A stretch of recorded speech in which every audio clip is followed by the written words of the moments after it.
Trumbo line drive and a foul ball. And the other thing they do for Carlos Carrasco is they score a bunch of runs for him. So they're getting over 6 runs a game, and that's the average. Here's a slider, nice swing, and boy, I think maybe you'll have a little good fortune, and it just slices foul. Well, he's probably going to be a double. And Carlos is saying, "Yep, I can't get the ball up." That same pitch down, you probably get a strikeout. Yeah, it's funny against good pitchers, and how many pitches did the Orioles get to hit off Corey Kluber on Monday? Not many. Maybe a half a dozen out of 106. So you're hoping that number 1 Gausman pitches well tonight and that he'll make a mistake or two. He has given up 9 home runs. Yeah, what lefties hit 7 of them. He dominates right-handers. They're under 200 at 199. You can see why. And he got him. Yeah, real good pitch outside. Yeah, that's the slider. You don't pick up the speed, and you know he's got 95, and you were a little late on it, so you want to be quick, so you commit yourself. And again, you just got pitched to. Can't do much about this at that. A little unlucky because he had a good swing at the one pitch that was hittable, hit it well, but just sliced it foul. So here's Trey Mancini, who has really been swinging the bat well. And Mancini, Jim, told me at the batting cage today that when Trumbo is up, because since Davis has been out, Mancini has been batting 5th behind Trumbo exclusively.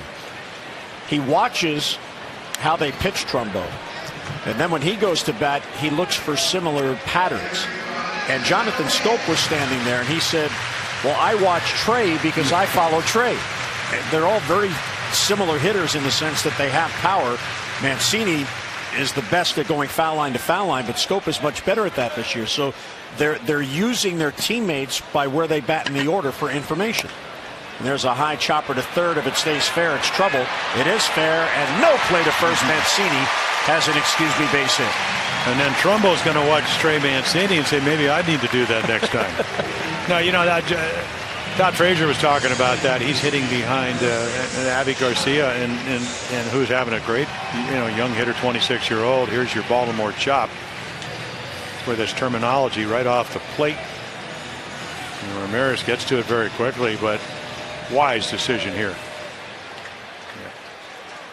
Yeah. Not going to be throwing that ball away. But anyway, Frazier was saying, I just kind of watch the way they pitch him, and I get some idea. Now, you have some idea. You've watched film of Carrasco. They've watched film of Gausman. Breaking ball for a strike, 0-1. But when you face, the Carrascos, the Klubers, you get your work cut out. Because they have good fastballs, they have great command, they can throw 2 or 3 of their secondary other pitches over, and they could do it pretty much at any time. Ground ball to third. Ramirez to second out there. Kipnis back to first. There's a double play.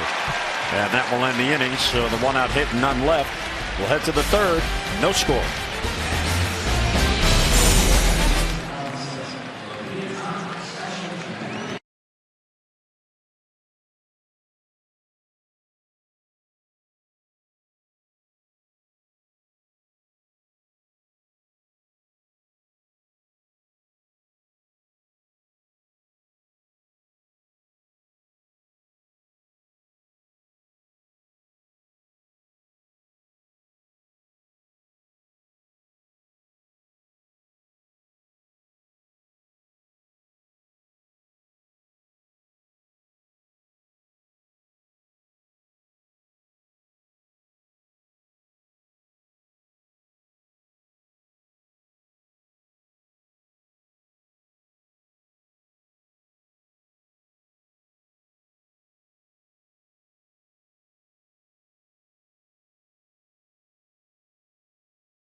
believer in you, and Austin Hayes getting it done. Yeah, last year, the 3rd round, 91st player out of Jacksonville University, so a college player. Coming fast, isn't he? There's a lot of hits, a lot of home runs, a lot of RBIs. And then get a little idea right here. Obviously gets on top of the hat and the high fastball, back up the middle. You can see some back speed. And then they also like the fact he's been very good defensively. So you got to like that.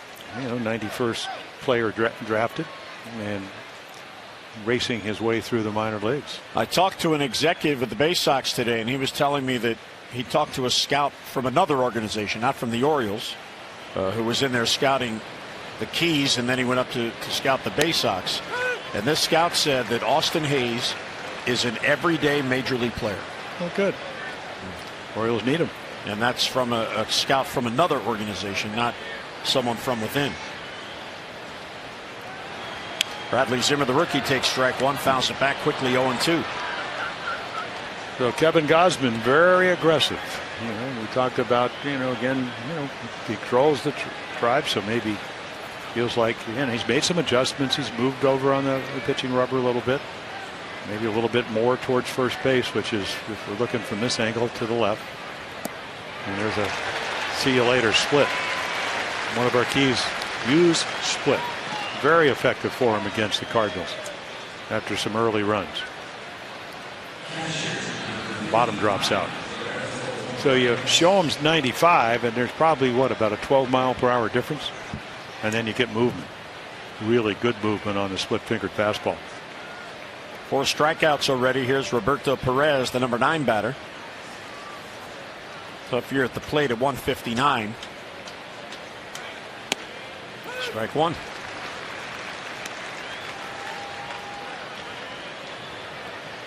So Gausman, first time through the lineup, strike one to 7 of the first 9 batters.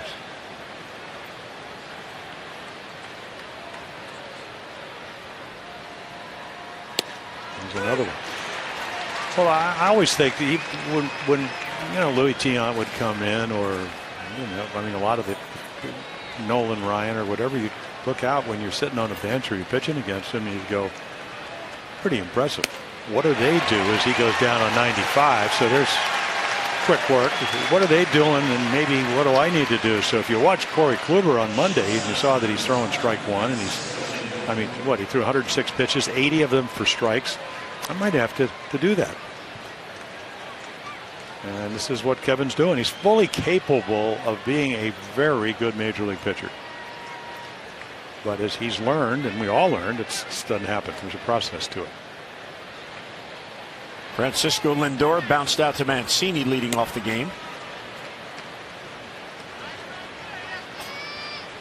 And you get an idea that, again, hopefully when you're pitching well, you figure this is going to be a pitcher's duel. So do I throw strike one? Do I get the first out? Do I keep the ball in the ballpark?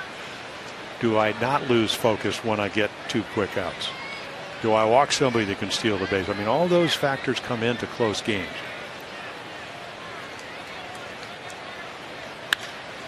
Lifted to left.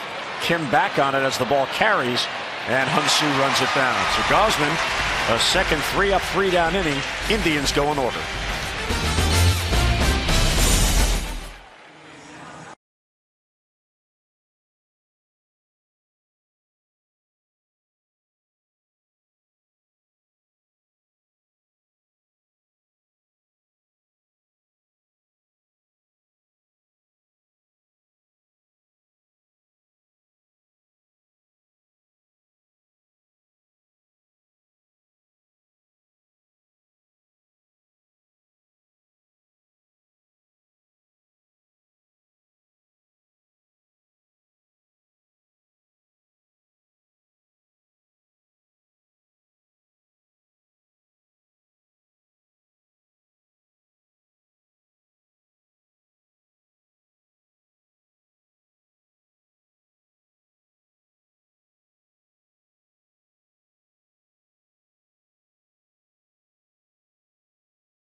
Orioles today invited 14-year-old Luke Terry. He's an 8th grade catcher from Cornersville, Tennessee.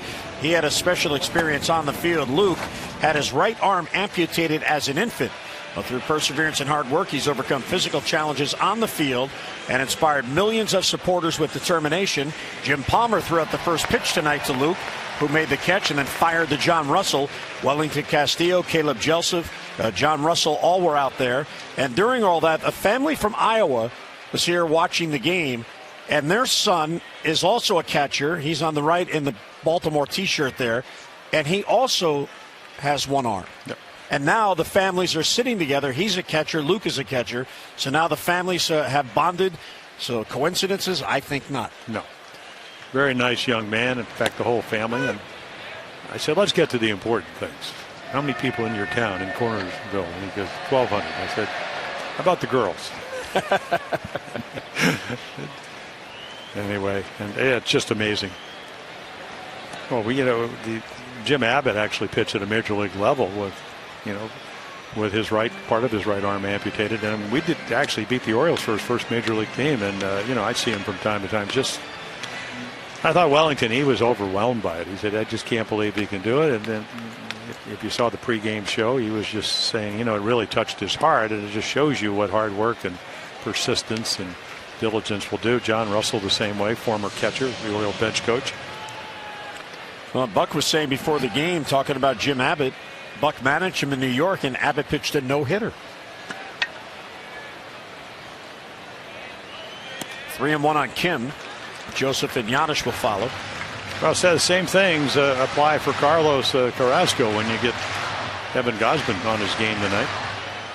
So he knows, and again, the importance of getting first hitters out, and the Orioles they're going to try to put a couple of good at bats against. And then you do become a defender when you release it.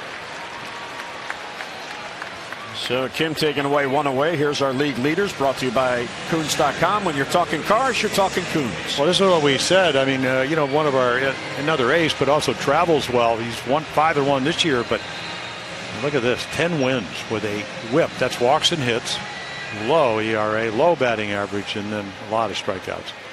So wins and whip, and ERA first, and second. Pretty impressive. And he can field. In April, he made 5 starts. He was only 2-2 as Caleb Joseph comes up. But Carrasco's ERA in June was 2.04. It was the lowest April ERA by an Indian starter in April since Cliff Lee in 2008, when he had an ERA of 0.96. So 5 April starts for Carrasco, 2.04. Cliff Lee in 08, 0.96. And then in 2009, July of 2009, they were traded for each other. And Cliff Lee went to the Phillies, and Carrasco came to the Indians. He was in AAA with the Phillies at the time. That was a 4-for-2 deal, and 4 went to the Indians, and Cliff Lee and Ben Francisco went to the Phillies. That's interesting that he shares a mark with a player he was traded for. Well, he's turned out to be good, and Cliff Lee had a terrific career. And so again, we've seen that you can have maybe good swings against him if he gets behind. He got behind Kim, hit it hard, but he robbed him of a base hit by spearing it. And right there, Caleb with a 2.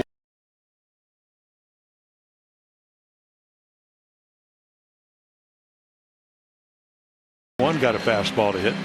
Yeah, a lot of the people that I talk, scouts in the press room, said you'll get a fastball to hit. What will you hit it? And we've seen that. Haven't done that yet. And he went too far on the check swing. So again, he sat on the bench and watched Corey Kluber strike out 11. And how did he do it? With a lot of pitches like Caleb just struck out on. I mean, this is a slider that kind of takes a left turn, and he tries to hold up, can't do it. He's faced a minimum 8. Mancini reached on a Baltimore chop hit, but the double play erased him. Well, you got the no-hitter out of the way early. Paul Giannis up, getting a start. That was coming right back at Jim Palmer. Almost an incoming, but just a little low.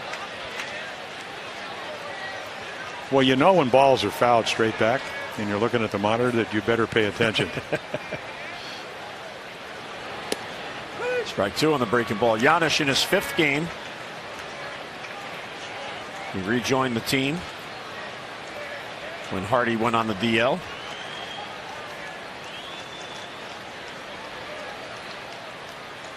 And he got him. Changeup. So a 3 up, 3 down inning. 5 strikeouts for Carrasco through 3 innings.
Route 4, Toyota.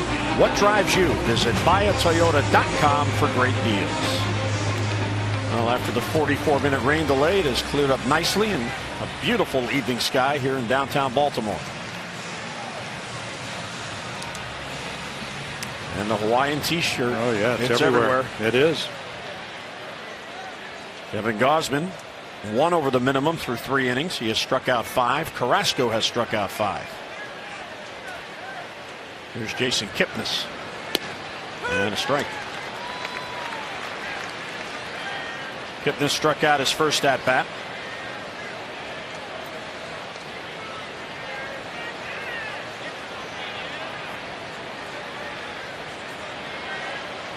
Caleb Joseph catching Gausman tonight. Wellington Castillo the other night took a foul ball off his throwing shoulder. He played last night. It was 2 nights ago that happened. A little stiff, so he's sitting it out tonight, but Buck said he's available if needed. So it's good to have somebody with the abilities of Caleb Joseph to step right in. And Wellington, at least for the early part, on the bench, so he'll bother Wayne Kirby. Or maybe seeking advice. Oh no, he loves to talk baseball. There is no doubt. I mean, I think that's one of the surprising things. When not that he's from the Dominican or whatever, or that he's a Latin American player. It's just that I never knew he was that engaged with trying to be the catcher that he is. Because it's not easy. I mean, you really have to commit yourself to have a relationship with all your pitchers and try to make them better. I mean, he asked me yesterday, what do you think, we can do to make them a little better? I said, how about some low and away fastballs? That's a good start. I mean, really, that sounds like a catch. But again, and the reason I said that is because when you have a young staff, and Kevin Gausman, this is his 88th major league start, and so maybe not in age as much as in experience. How do you pitch? You pitch low and away, and they're not as comfortable in. He's much more comfortable to his arm side to lefties, and he ends up walking them. So, told you, if you get a pitcher's duel, you don't. And second time through the order, and so the advantage now here in the 4th, as we saw with Dylan Bundy the other night. He didn't cruise through the first 3, but they got to him in the 4th the second time around. Well, last weekend the Orioles wore the special Father's Day uniforms. Get online Orioles.com/auctions and you can bid on these autographed and authenticated game-worn jerseys and caps. While the proceeds benefit the Orioles Charitable Foundation, the bidding will close Saturday at 10 p.m. That's Orioles.com/auctions. Foul off the bat of Jose Ramirez. Yeah, he knows where the bat head is. And you talked about, I mean, 2 or more hits in 8 straight. And as a matter of fact, I mean, the Indians, 7 consecutive games are 10 hits or more. So they're not only are a number of their guys, but as a whole, they're hitting well. Offense has really picked up over the last 8 games. Good splitter. And the Indians as a team at 356, and there are the splits on Kevin. First time, second time, and third time through the order. Well, that's when you're pitching poorly, so you're hoping that's going to change. And that it's not like he's getting tired. It's just, you see, there's a good take by Ramirez, because that's the pitch he struck out on the first time.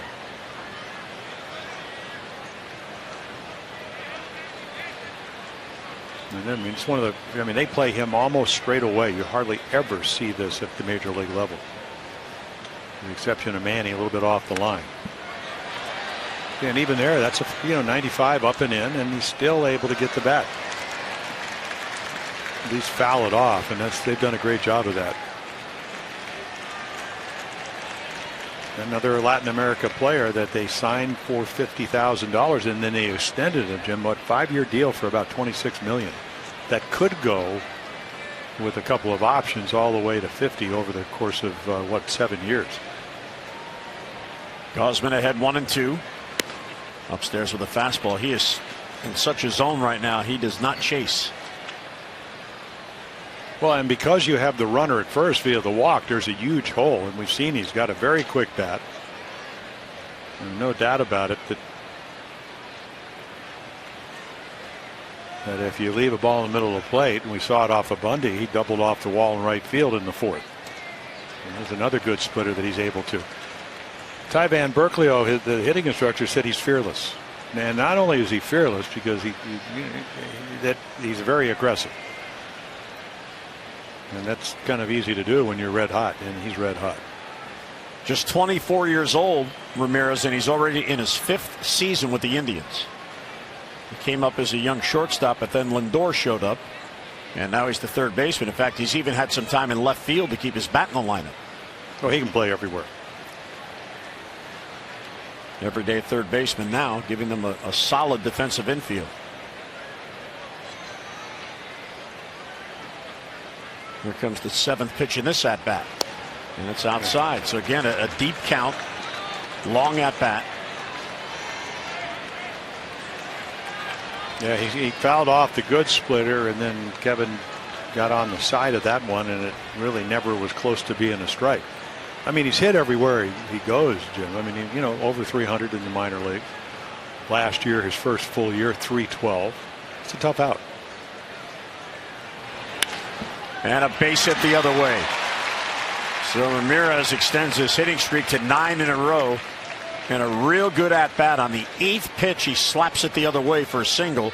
And the Indians have 2 on with nobody out. Fans, you can text Masson's word of the day, which is insurance, to 29292 for your chance to win a meet and greet with Chris Davis from Masson. That's insurance to 29292. Brought to you by Chesapeake Employers Insurance, your workers' compensation specialist. Gausman already 4 3-2 counts in this game, and he puts 2 on for Encarnacion. Well, that's how you get the pitch count to 60, 41 strikes, 19 balls, even though you're not wild. I mean, only the leadoff walk here in the 4th.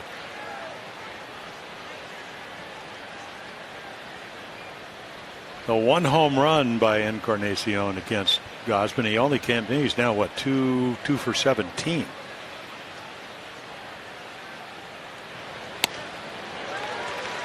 A little bit late. You don't see that out. I mean, he loves the ball out over the plate. I mean, again, when you're as hot as he is, 7 home runs. He's aggressive. Doesn't quite get to it.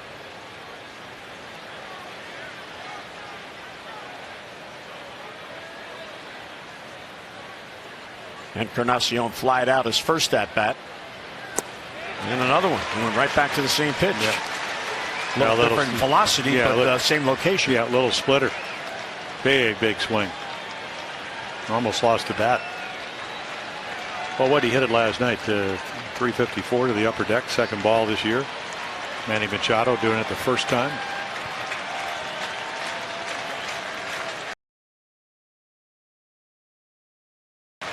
Nothing in 2 on.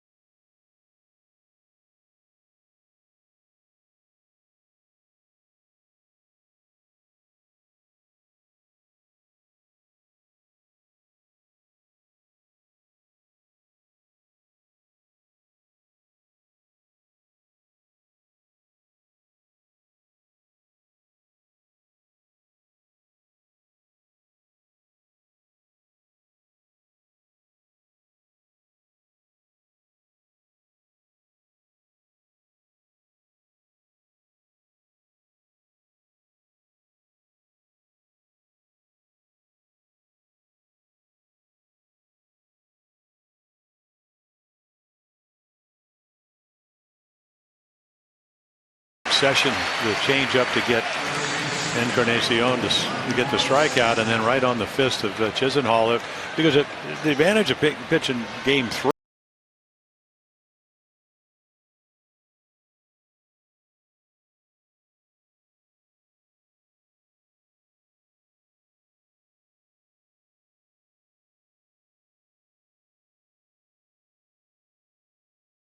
in a 3-game series, or in this case a 4-game series. If you've seen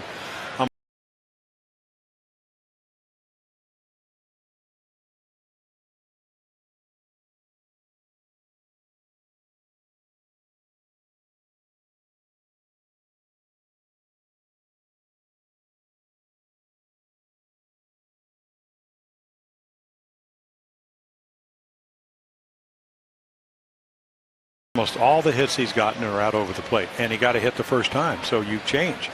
And that's the Kevin Gausman we saw in August and September of last season.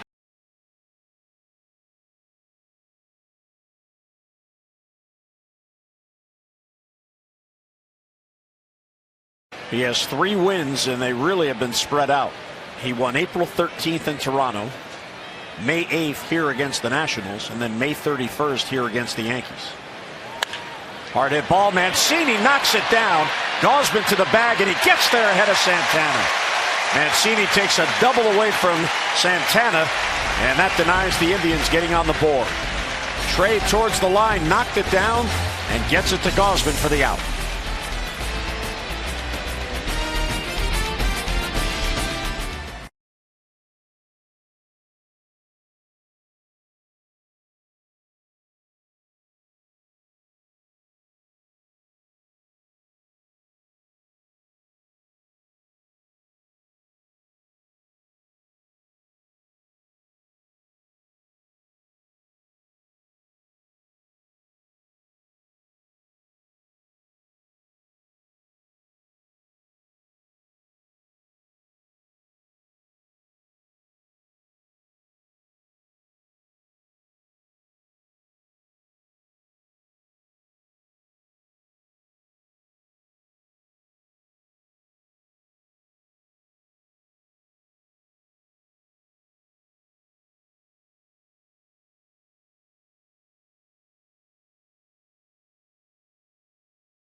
PNC Bank, for the achiever in you. Oriole Park at Camden Yards on this Wednesday night. Nice crowd on hand and very pleasant evening.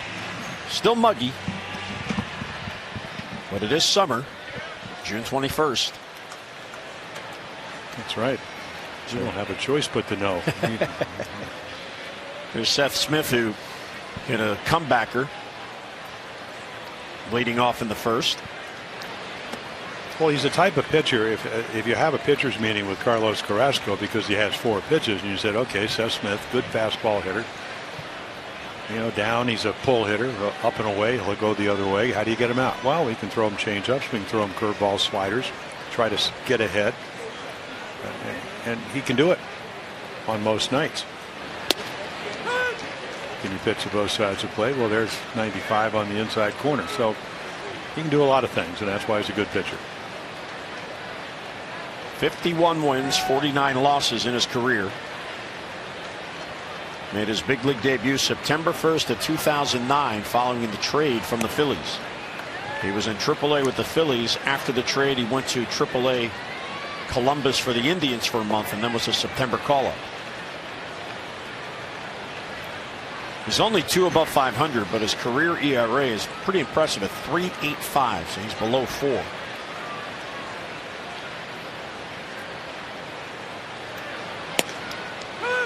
Borderline called strike. Smith does not agree. I'd rather be hitting 3-1, maybe get a fastball. We saw that last inning, had a couple to hit. I saw a big strike zone last night from Kerwin Danley. Danley at third base tonight. So 2-2 on Smith, leading off in the Oriole 4th in this scoreless game. Ball 3. Yeah, read that nicely out of the hand.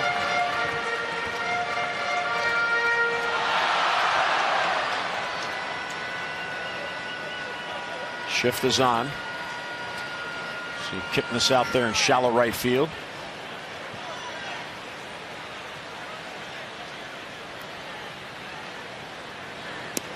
Strike 3 called. He got it on the corner. One of the scouting reports on the lowdown. And he threw that ball right at the knees. Certainly a strike.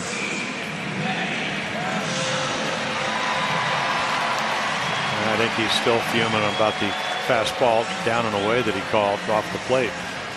And that one pretty much didn't miss. So 6 strikeouts for Carlos Carrasco, and here is Manny, who struck out his first at bat. Manny 11 hits in his last 9 games, including 3 home runs and 9 RBIs. There's a bouncer to third. Big hop for Ramirez, and 2 quick outs. So Carrasco on his game. Fans, on Friday we invite you to join the O's Zone Rally team presented by Budweiser from 6 to 8 p.m. at Nick's Fish House in Baltimore. It'll feature former Oriole outfielder Larry Bigby and the Oriole Bird. For a complete schedule and rally info, Orioles.com/rallies for all the information.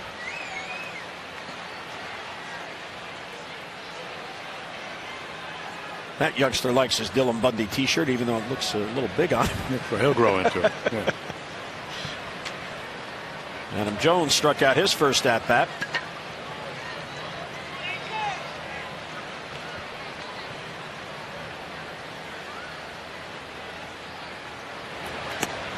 I was talking to Scott Coolball during batting practice about hitters when they're trying to find their zone and what's the approach. And you know, Jim, you and I have talked about it with Adam. That very often is going to right field. He's talking with Craig Gentry on the bench, Scott. And Coolball said that the one thing he stresses upon the hitters is when you see the ball better, you're able to slow it down and make a decision later, and that gives you a better chance to put it somewhere. And with Adam, who is a very good opposite field hitter, in fact, he has 21 hits to right field.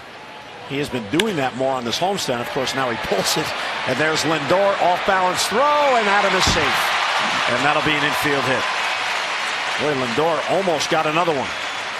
Yeah, maybe you grass a little bit. Web with the rain, he gets to it, as we saw last night, about as quickly as anybody in right here. But this throw offline.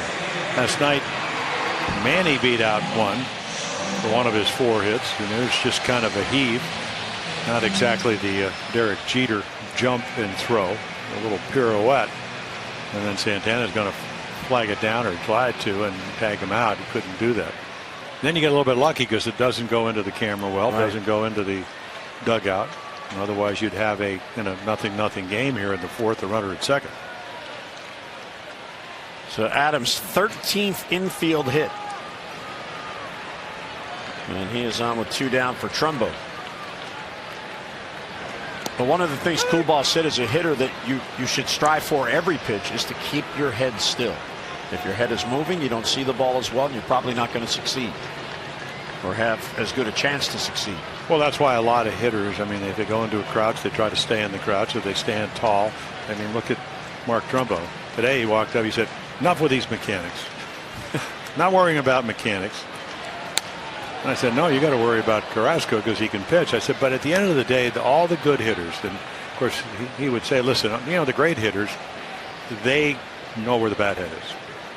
And they're able to somehow manipulate a pitch that, in this case, 95 or 83, dipping and diving and whatever, and be able to somehow get the barrel of the bat to the ball. I mean, they have now the new number. Who throws the most barreled balls? Who hits the most barreled balls? And that's hard to do. This is a soft line drive to center field, and that's going to fall for a base hit. So that's a really good job on 0-2, just putting it in play up the middle. So I told him, I said, just, you know what, all your good swings, and whether we're talking 47 home runs or 34 home runs, is when you can somehow figure out how to get the barrel of the bat to the ball. You're big, you're strong, you're smart, you're diligent, you work hard. And right here, that's a good slider. I don't overswing. It wasn't a home run pitch. So what did I do? Hit a single to center. And sometimes, and it's not like he's slumping. I mean, because he had some big game hits over the weekend. So there's a couple of breaking balls that were up, contrary to the first 3 innings, and the Orioles have taken advantage of it. Roberto Perez out to the mound. This is the first time tonight the Orioles have had a runner at second base, so they have to change the signs. I don't think they didn't even have a runner at second on Monday night off Kluber. I don't think there was a runner in scoring position that night. Well, let's see. He gave up 3 hits, and they all came with 2 down in innings. And he pitched a complete game. Corey, that was not fair.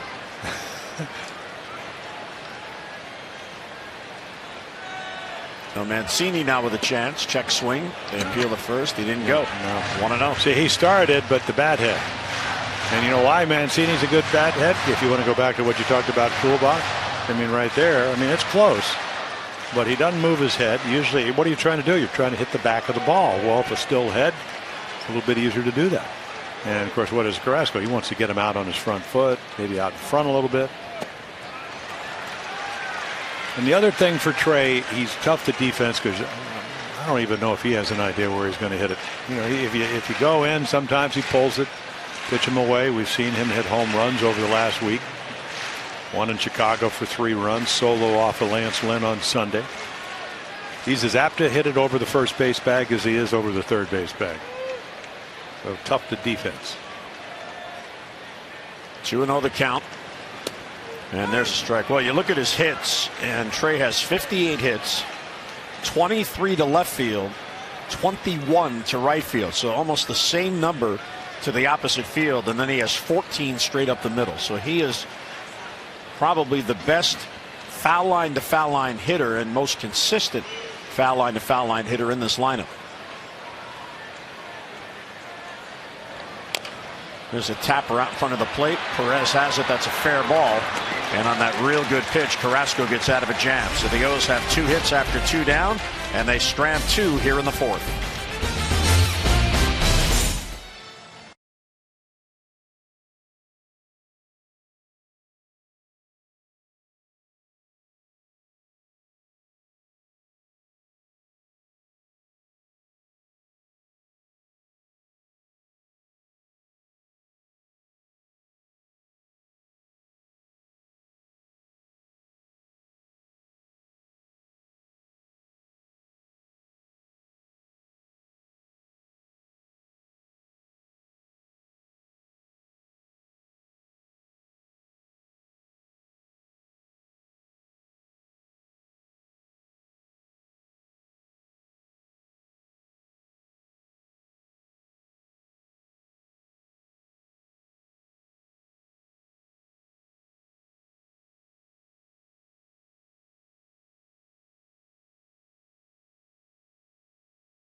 by T-Mobile. Well, Chris Sale won his 9th game last night. Wanted to pitch a complete game. Retired 19 straight Royals from the 3rd through the 9th. And then he said, I'll never settle. When you start settling, you'll get complacent. When you get complacent, you suck. That's not my style. Well, he's won 9. He's a #1 pitcher. And he's not taking anything for granted. That's the drive. They were very fortunate. Well, of course, they had 4 young players to go out and get a #1 guy. They only had the #1 prospect in baseball, Yoan Moncada. They had to give up for him. Strike 1 to Austin Jackson, and then today Kansas City in a day game beat the Red Sox. Yeah, the Yankees have what are they doing tonight? They've lost 7 in a row, and they certainly want to change that with all kinds of injuries up in New York. So they're on one of those little struggles.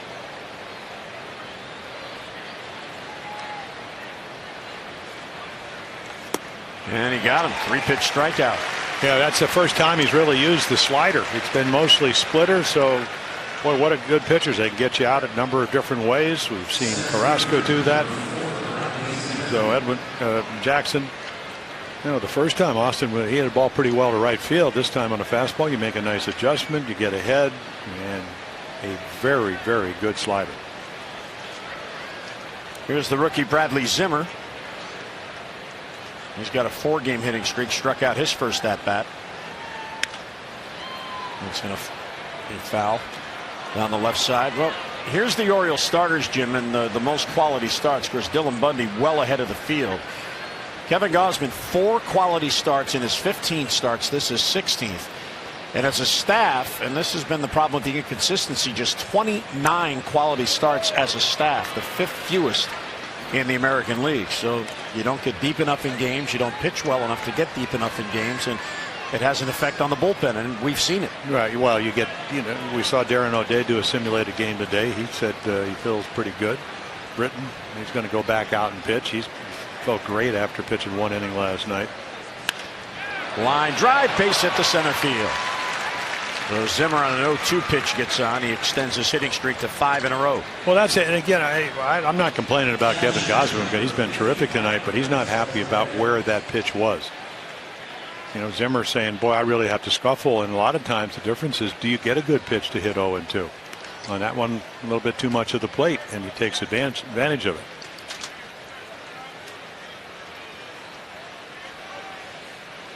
So 1-out base runner. Here's Roberto Perez coming up. Yeah, Zimmer, I mean, he's a rookie, but he has great speed. But can he steal bases? That's a big question. And so the kind of lead he'll get over at first base. They don't run a lot on Gaz. He's quick to the plate. Strike on the corner.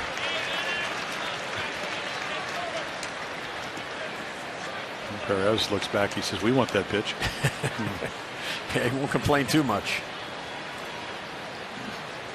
And let's see, Zimmer, he's a pretty good base runner. 6 out of 7 since coming up. And he's getting the bigger lead.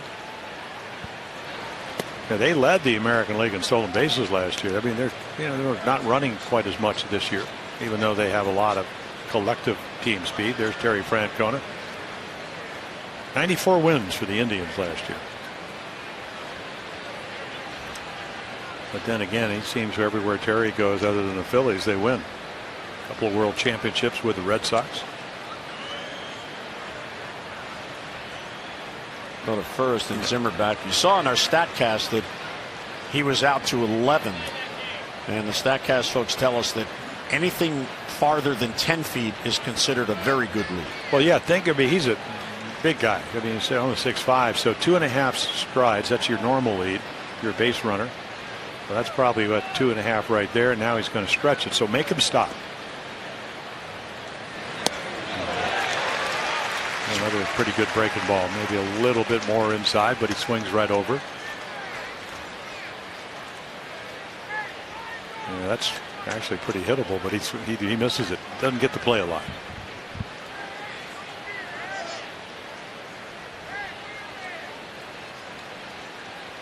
The ball on 2 strikes on the number 9 hitter Roberto Perez. Line drive and a base hit to center field, and that's going to get down and get all the way to the wall. Zimmer can fly. He's going to score. Coming around third to the plate. And there's an RBI double on a 1-2 pitch by Perez, and the Indians get a 1-0 lead. So you get ahead of Zimmer, 0-2 down the middle. He gets a base hit. Then 1-2 to Perez, and he gets another fastball in the middle of the plate. Didn't want to throw it here, but it ends up there. So again, not on the corner, not in. Boy, he's all over this, and he hits it so hard that Jung-Soo Kim can't even cut it off, and then with Zimmer's speed, he's going to score easily. 113 miles an hour off the bat as he got a fastball and didn't miss it. So Zimmer, the 1-out single, he scores, and now Gausman looks to minimize the damage here. Top of the lineup now with a runner at second base. Francisco Lindor at the plate. Well, Monday night when they scored 12 runs, and what did Dylan Bundy in was not only did he got some balls in the middle of the plate, but they were all doubles. 4 doubles in that 4-run fourth inning, and one of them was a hanging changeup to Austin Jackson. It was 1 for 19, but against this team, the way they're swinging the bat, you cannot pitch in the middle of the plate. So that's not in the middle of the plate. That's a great changeup, split-fingered fastball down and away.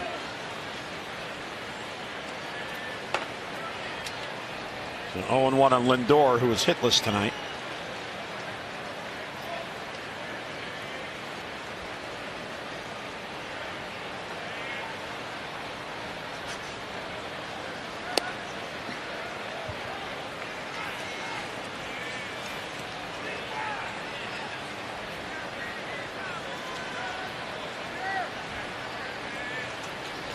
Well, 2-1 to count on Lindor. Runner at second, and run in for the Indians.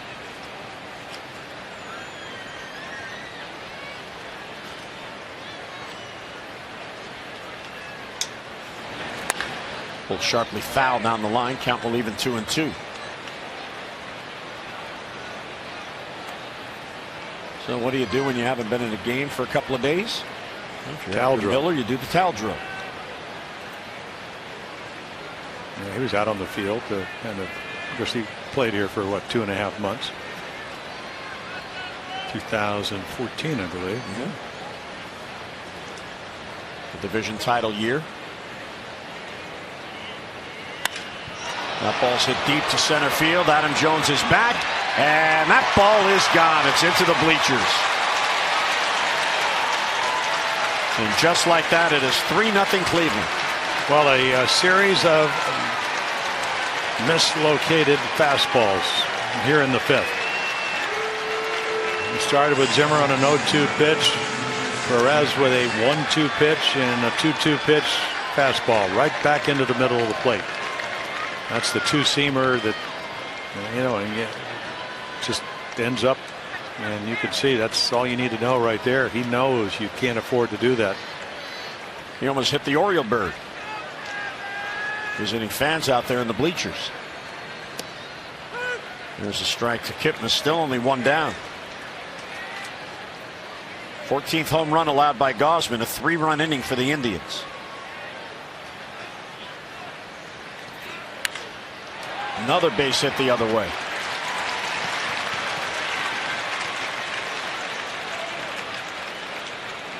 Four consecutive hits after a strikeout of Jackson to begin the inning. Roger McDowell coming out for a chat. Of course, the Orioles, the pitching struggles. They have the highest ERA in the league at 5.06. And you look at the breakdown in their 70 games that they've completed. They've had 33 starts of 6 innings or more, but they've had 37 starts less than 6 innings. And they've also only had 13 where the starter's been able to go 7 or more. Well, that's why you've seen a multitude of long men going back and forth because of that. And as a result, the Orioles have had 16 different pitchers win a game this year. Well, look at that number. Now, this is the 3rd time through the order. And yet he was actually pretty efficient, but I mean, they were all on fastballs. They were all in the middle of the plate. And Kipnis took off and got such a big jump, Joseph doesn't even throw. Well, it's very easy. to lose your concentration and your focus when you're getting hit around a little bit, and that's what's happening. So, again, it's like you just threw a double. That single to left became a double. And for the Indians, you've got to give them credit. They took advantage of it.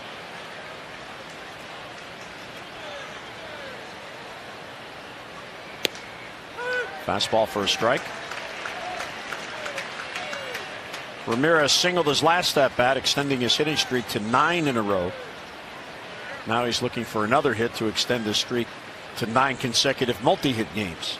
Yeah, he's hitting about maybe almost 48 points higher average-wise than with runners in scoring position, but not in this month. And he hit a good pitch in left field. He took a fastball down and away. It wasn't one of the ones here in the 5th that ended up in the middle of the plate. It was on the corner, and he just went with it. 3-2 count. But all those 3-2 counts got the pitch count into the much higher than Kevin Gausman wanted.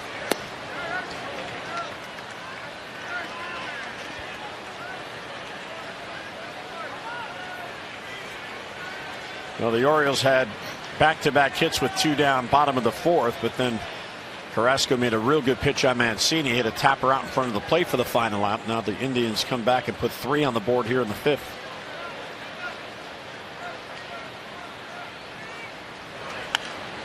Foul back, count goes full, 3-2.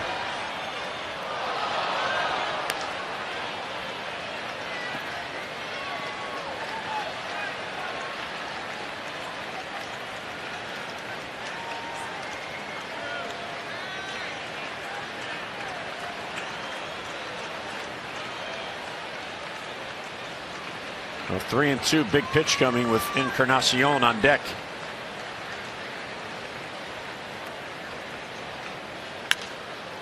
And another foul ball to prolong an at bat. Johnny Hart beginning to get loose. I just recalled yesterday from AAA Norfolk. And Ramirez, he just puts the bat on the ball. That was 98. That ball was up. It had good life. It wasn't in the middle of the plate. He just flicked it foul.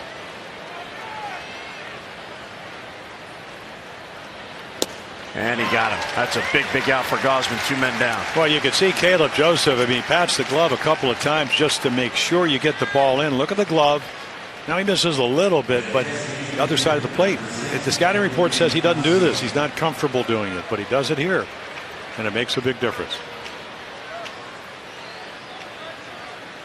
One of the hotter hitters, American League Player of the Week last year, just struck out on a really quality pitch. So 8 strikeouts ties his season high. Once before he did that, his career high is 10. Ball 1 to Encarnacion. 0 for 2. He lined out to Jones at center field, struck out.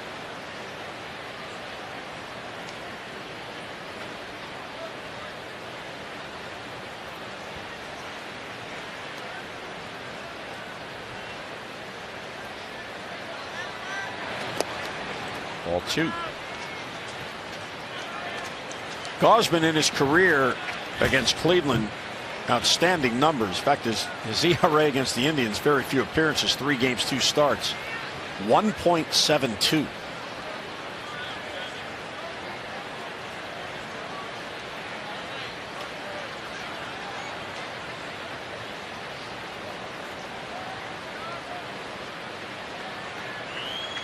Gausman has struck out 8 now. He's walked only 1. The 1 walk didn't hurt. But he's allowed 3 runs on 6 hits. 4 of the hits have come this inning. Good pitch right there. Late call. You might have thought it was inside. Well, he's going to give him. He's going to actually flunk him on this call right here. But that somewhere around the end. So, yep, see the edge of the ball. I mean, that's 17-inch plate we're looking at. And then the ball's 2 inches. It doesn't have to be totally over. The edge can be on it, and that was.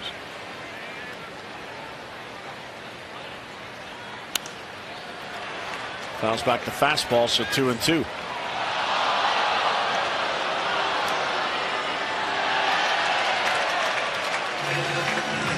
Encarnacion, his first season with the Indians, he turned down $80 million to stay in Toronto, signed for $60 million in Cleveland. No, he's not a math major. What can we say? Okay, so again, look at this. I mean, 28 pitches, which is a lot, but 20 strikes. It's just that 4 of them were in the middle of the plate, and they were able to get on of them. 1 a 2-run home run.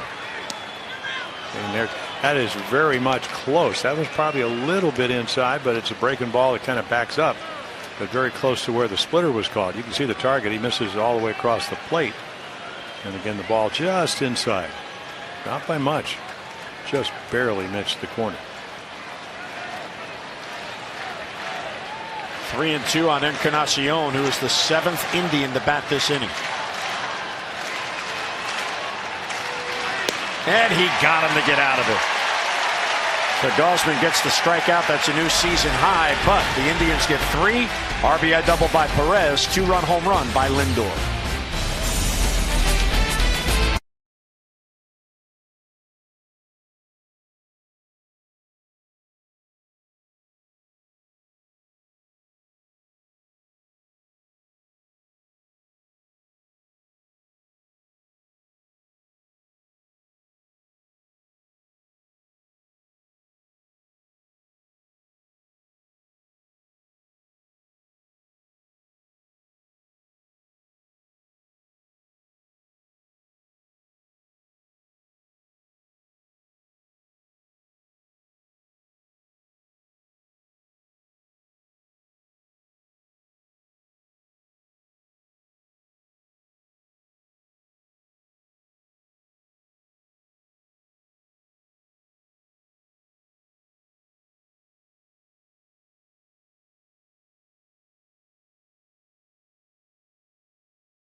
By Ocean City.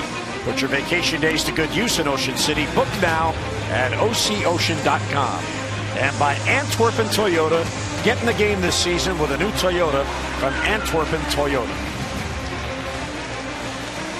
Kevin Gosman with Caleb Joseph between innings. I guess discussing not necessarily the pitch selection, but where it went. Well, they know where it went, because it ended up in the middle of the plate, and they were able to get and they not the one to Lindor, but the first 2 kind of set up. That was they were on 2-strike pitches, so he didn't execute either where they wanted the fastball, because that's what they were, or they didn't. Maybe they're discussing the fact they need to mix up their pitches a little bit. So the O's now look to play catch up. They did come back last night. They were down 5-2, eventually won 6-5. Red hot hitter Jonathan Scope leads off, then Kim and Joseph. So Carrasco now with a 3-run lead. Real good off-speed pitch. Yeah, no disrespect to Josh Tomlin, but he came in last night at 4-8, and Carrasco's 7-3, and there's a reason, because his stuff is electric. So you're going to have to grind it out against him. And he got him a 3-pitch strikeout. See, if you go back and look where Perez goes and sits, I mean, he sits exactly where you should with 2 strikes. He's not just putting the glove on the outside corner. Watch him. I mean, he just takes his body, because there's a tendency, not that Carrasco does this, but you throw off the hitter. And when you move your whole body to halves of the plate or on the corner, much easier to focus. Rick Dempsey used to use the glove with the little orange, the Oriole orange circle in it, so first thing you'd see was the glove, and that's important. It gives you a target. That's why it's important for catchers to get the glove up early, so you have something to throw to.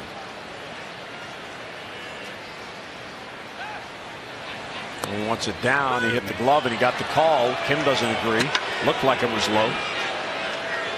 No, right to the glove. And then he gets down on 2 knees and just throws a little breaking ball, and you don't want to be hitting against this guy 0-2. He can kind of like the driveway when you used to throw the wiffle ball, make it do whatever you wanted to do. I mean, you could do that and you end up being a broadcaster. So just imagine if you could do it up here with a baseball. So he's got good stuff and he's tough. So. And for Kevin Gausman, that you had your bad inning. That's it. There's the slider. So curveball early and then a slider in. A little Corey Kluber move right here. In between 93. And he throws enough inside fastball, so out of that arm slot you think it may be a fastball, and to hit the ball, the fastball up and in, you got to hit it about 2 feet out in front, and then the breaking ball has the same appearance. You don't pick up the spin. That's why you get a lot of strikeouts. That's 8 strikeouts, 2 Ks here in the 5th.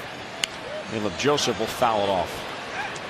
Carrasco has struck out at least 1 batter in each of the 5 innings, including Caleb in the 3rd.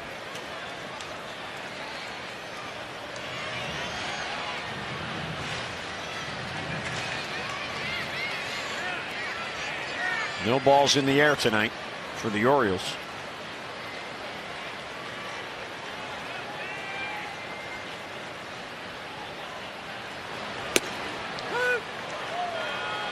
He's getting strikes on each side of the plate. He's getting them up in the zone. He's getting them down in the zone.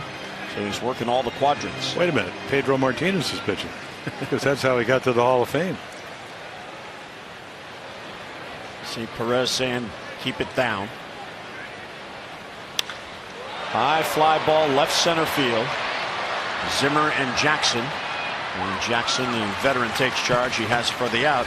O's go 3 up, 3 down in the 5th.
Back early on, great splitter. There's another one on his way to 9 strikeouts. And then in the 5th inning, single, double, and then the home run to Francisco Lindor. Makes it 3-0 on a series of 2-strike fastballs. And those are your Geico highlights. 15 minutes could save you 15% or more on car insurance. Visit geico.com to see how much you could save. Well, fans enjoying the cuisine here at the ballpark. And Gausman back to work in the 6th.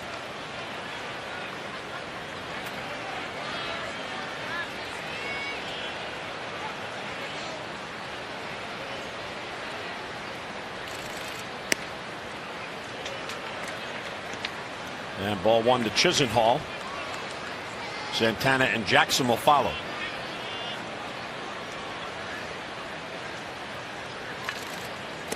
That is pitch 100 in Buck Showalter, and Roger McDowell, pitching coach, looking on. I mean, you could see 4th and 5th. 23 and 30. Other than that, maybe a little bit more, but less than he has been thrown. He was at 19 an inning, and that pitch a little bit low as he goes 3-0. So Donnie Hart again getting up and already loose in the bullpen just in case.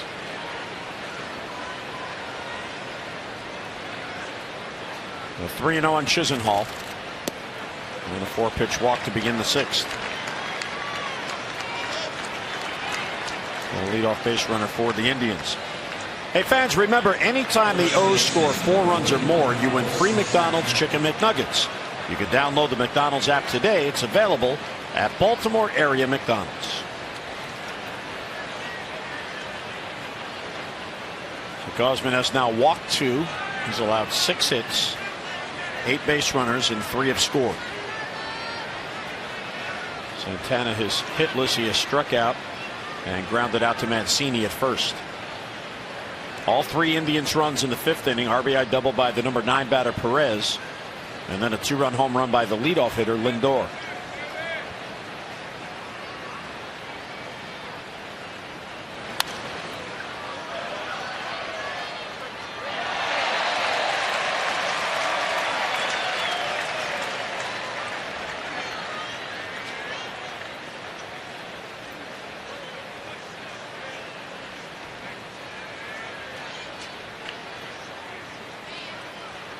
Indians have out hit the Orioles 6-3.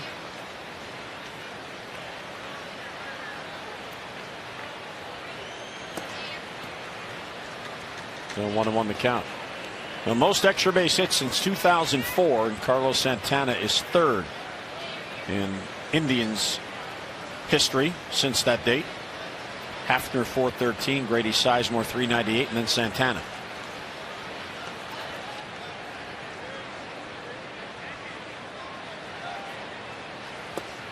A little bit low. Santana's not going to chase. Yep.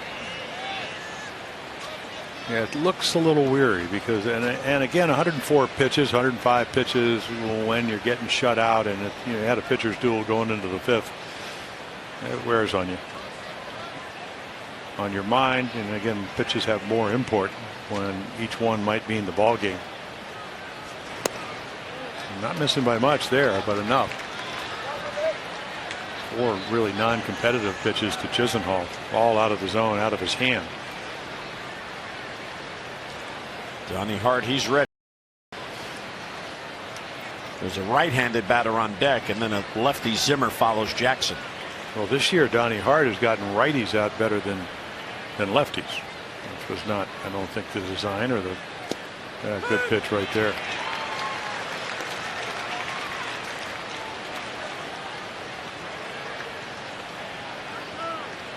Well, actually, I was wrong there. I mean, lefties are hitting 300, righties at 325. So that's last year Donnie Hart, who's getting loose. He dominated lefties.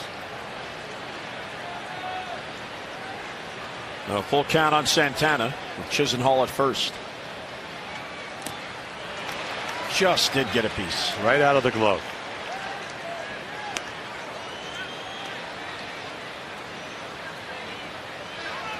So another 7-pitch at bat. Santana about to see the 7th pitch. See the Orioles in the shift.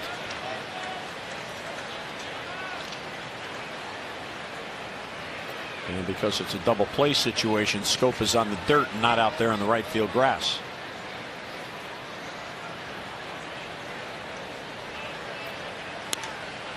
Popped it up. Caleb near the screen, makes the catch. Outstanding play and concentration from Caleb Joseph. Yeah, very nice. Yeah, we talked about Santana very rarely swings at balls. What he does there, hits a splitter that stays up, and then I guess about the only place that's not padded, right behind home plate. So catches it, and then right there. And whoa. So you want to be close to the action, huh? And of course, he uses it's kind of like the wrestling. You use the ropes to get back.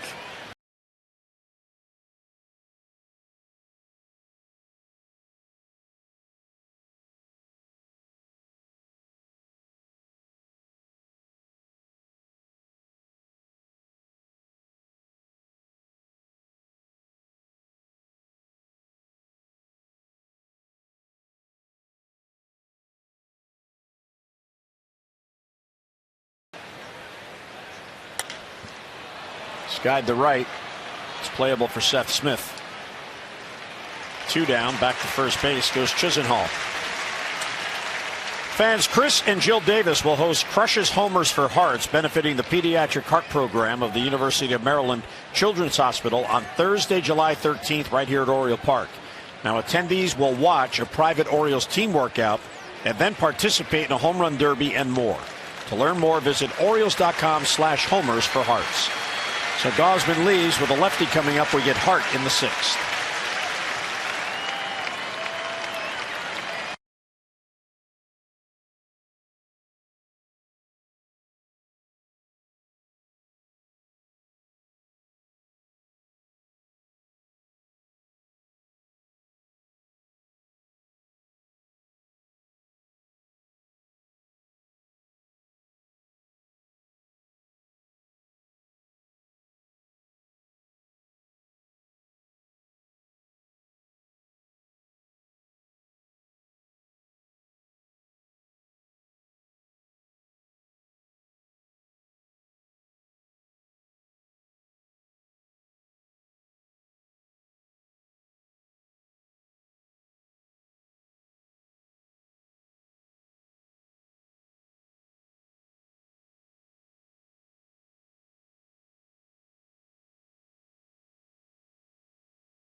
Track, so he will pitch actually pretty well tonight. I mean, really a great splitter tonight. Had good fastball, but only three batters in the 5th inning. You know, Zimmer and then Perez and then Lindor kind of did him in, but 9 strikeouts. I mean, a little bit of everything, splitters and fastballs, and able to just getting out pitched by Carlos Carrasco. And now and those are the numbers for Kevin Gausman. He will depart. The pitching change brought to you by Jiffy Lube. Jiffy Lube stores now do brake services. Stop in and let Jiffy Lube perform a free brake inspection today as Donnie Hart comes on. Well, Donnie at 4.32. He last pitched for the Orioles on June the 6th.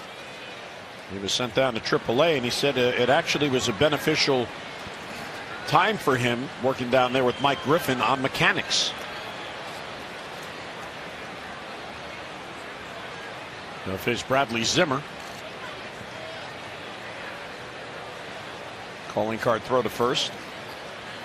And Buck Showalter before the game talking about the young relievers who have been given a chance. Of course, Donnie given a chance last year and was with the team until being sent down. And there's the adjustment period. Once hitters see you and they know what you try to do, then you have to adjust back to them.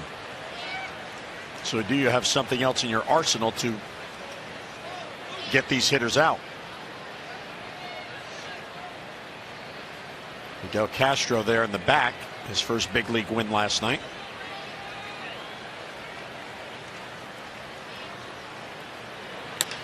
Comebacker.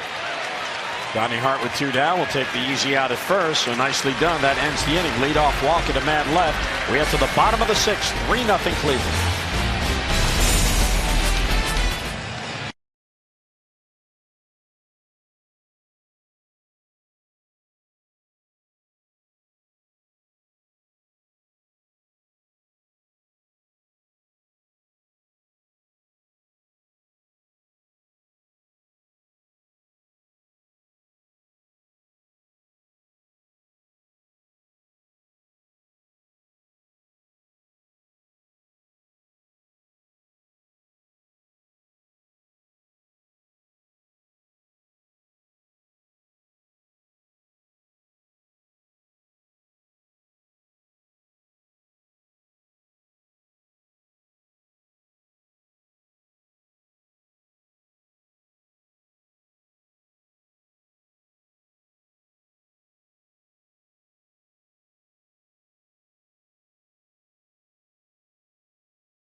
Wrap up the 4-game series with the Indians. It'll be Wade Miley on the mound for the O's. Mike Clevenger will be recalled to go for the Indians. Our coverage on MASN begins at 6:30. With those extra presented by Southwest. Game coverage at 7 o'clock. We've got all the access you need right here on MASN. So Miley coming off a win, his third against the Cards, got him a bunch of runs, 8 of them on Sunday, and then Clevenger. Orioles saw him last year. What did he do in AAA last year? He went 11-1, and then he got one of the doubleheader games. They had played a couple of ball games up in Minnesota when they swept the Twins over the weekend. He pitched well, 4 innings in one of them. Well, Giannis leads off. This is only his second at bat. 8 of the 9 Indians have already batted 3 times. Well, he's been very efficient and very good. You can see the low pitch count.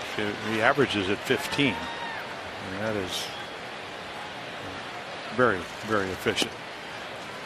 So we haven't, here at Game 3, you haven't seen Andrew Miller, haven't seen Cody Allen. Of course, the first game was 12-0. Last night was 6-5. The Orioles took the lead in the 7th before they could get to Miller. So if you're Terry Francona, the back end of your bullpen is very, very well rested.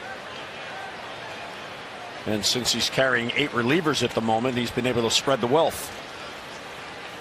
They have the best bullpen in the league, a 2.56 ERA. Giannis swings through it. 2-2. Paul 0 for 7 now with the Orioles. This is his 5th game appearance on the year.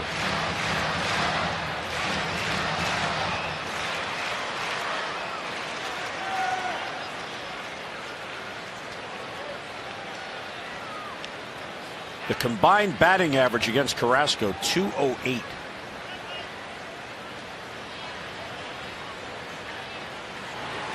And he gets Giannis. Yeah, there's the slider. It's a good one. And again, as we mentioned, lefties the more home runs, a little bit higher average. Righties at 199 coming in, and he just throws it where the glove is. Yeah, I was talking to Mickey Callaway, the pitching coach for the Indians, and I said, so you sent Carrasco to the bullpen, and that's not the first time pitchers have had to do that. And then I said, what happened? He said, well, he found his natural arm slot, which was a little bit lower than where he was, and then we made him more athletic.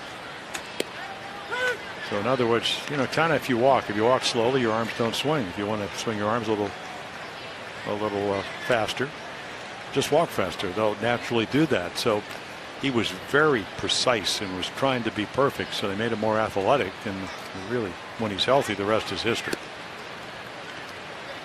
He had good stuff and no command.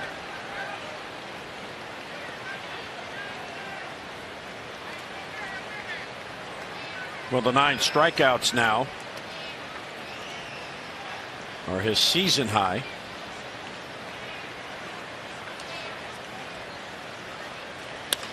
And there's a base hit for Seth Smith. He goes against the shift.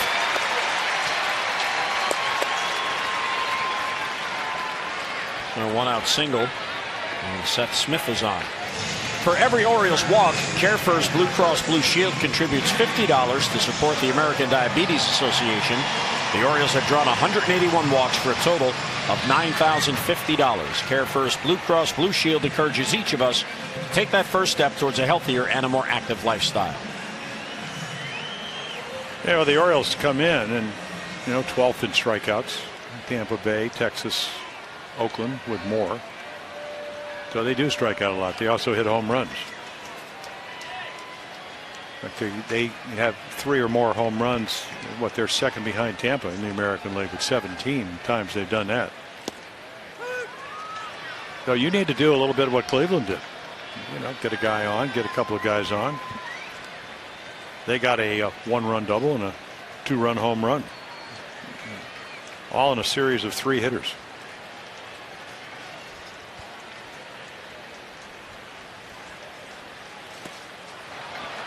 Misses the slider, 0-2.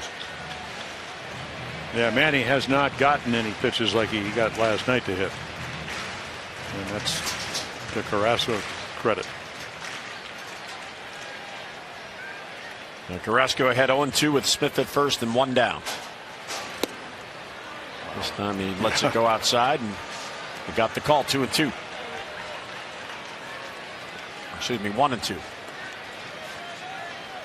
Carrasco's career high in strikeouts as a starter is 15. With the 9 here tonight as a season high. Check swing. He went too far.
and then get Zimmer, who's having a very nice series to ground out to first.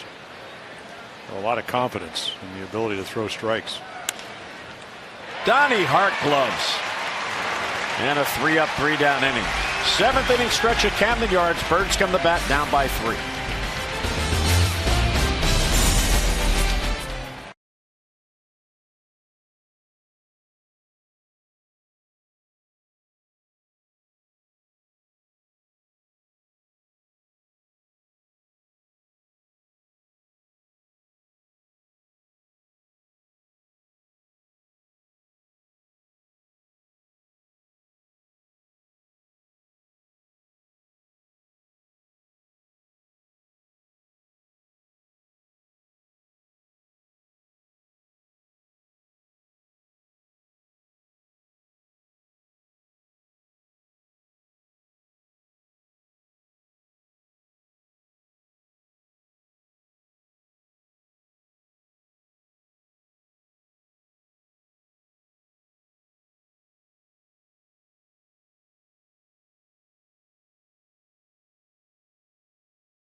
Seventh inning stretch, the Hyundai Better Than Ever sales event with the best total savings on select models in Hyundai's history.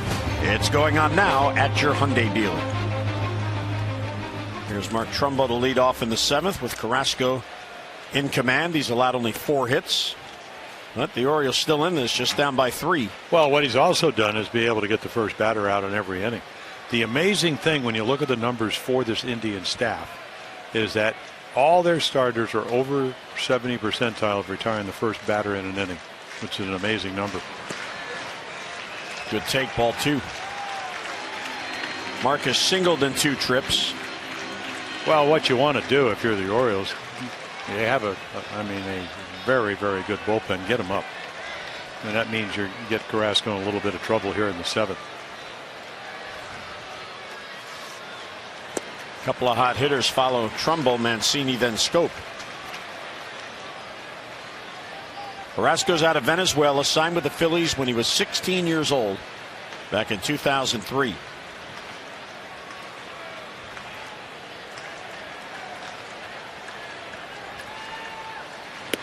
Ball 3. Carrasco averages about 2.5 walks per game.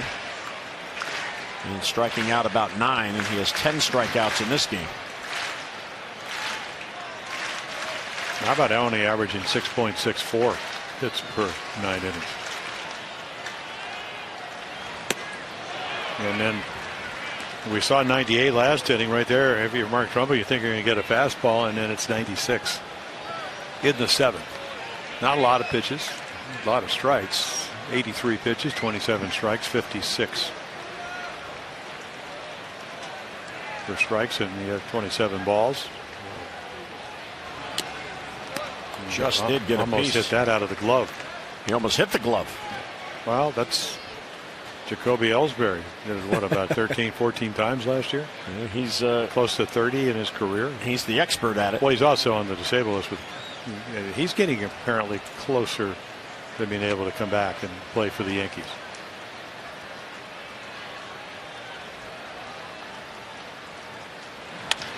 And Trumbo has a base hit up the middle. Barrel, bad head. So figure out where it is. You know he's going to throw you a strike. Now you don't know what it is, but 3-run lead, you don't. So this is a 106-mile ground ball. And all he does is stay on top of it and hit it right back up the middle. Scattered some grass there and almost took a divot. Scorched earth policy by Mark Trumbo. Well, here's Trey Mancini, who is 1 out of 2.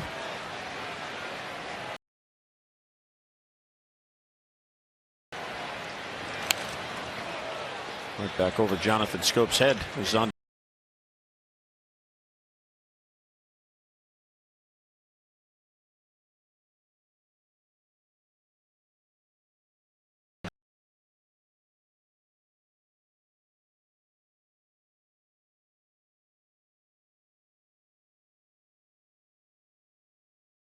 Last 12 games, including tonight, 3 home runs and 8 RBIs, and he's had a very good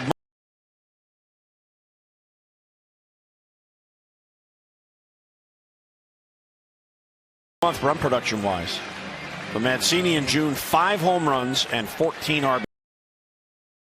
RBIs. 1-2 the count with Trumbo at first.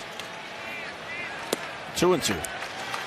And again, he won't chase. Well, and out of his hand, they were both balls, and that's been unusual. So I'm sure that Terry Francona will notice that. Same with Mickey Callaway. And they'll probably get somebody up in the bullpen. And again,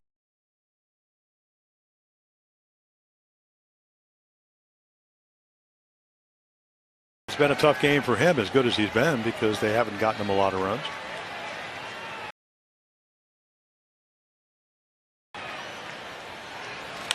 Line drive, base hit, right center field.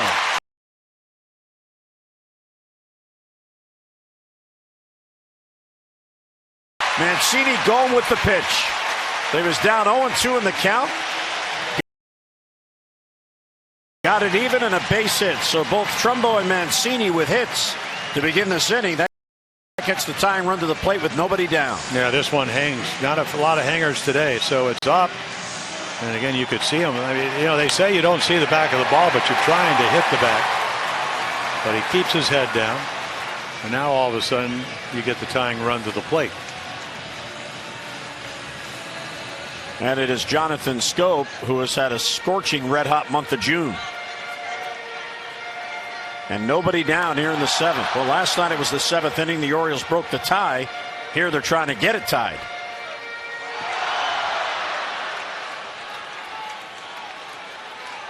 Jonathan is hitless tonight. He bounced into a double play to end the 2nd. Yeah, he's only seen Carrasco 5 times. To this point, yet to get a hit. Last night, he went deep, and it was a no doubt about it shot. 3 home runs, 6 RBIs on the homestand for Jonathan. Yeah, but against Carrasco, you'd love to hit a home run, but you have to think up the middle, and there is Andrew Miller.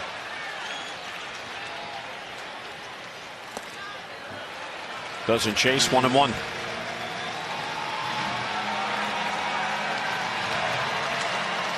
Yeah, Jonathan saying last night he got a little anxious. He said, I got to take a deep breath.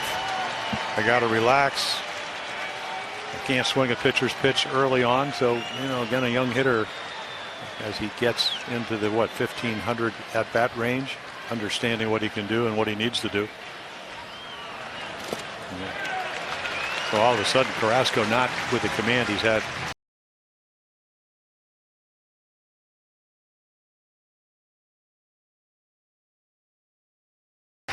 For the first 6 innings. And Mickey Callaway, I mean, he's kind of poised to come out and talk to him because they see this. Mickey's a very good pitching coach, and any of the major league pitching coach will say this is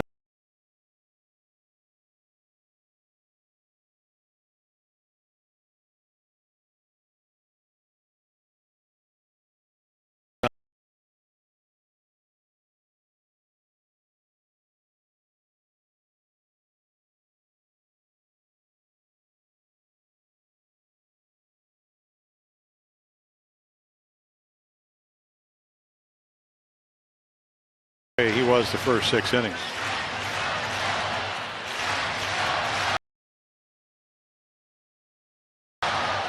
This is only the second chance all night that the Orioles have had with a runner in scoring position. Well, if you ever played for Earl Weaver in these situations, he'd be rooting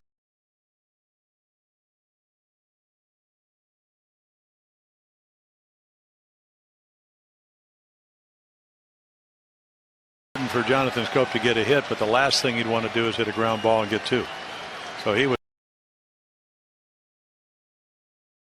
say hit a home run, pop up, strike out, but do not hit one on the ground at one of their guys, and they can turn the double play really well. And a base hit in the left field.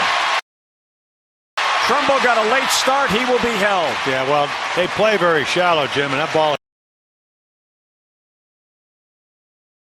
hit so hard. Good start, bad start. They're going to hold him up. So take a look right here. His command may be waning. Perfect pitch. Out of the hand, a ball. Out of the hand, really a ball. And then you get a good pitch, and then you get a hanger. And it stays up, and Jonathan Scope doesn't miss these kind of pitches. Strong enough, big enough.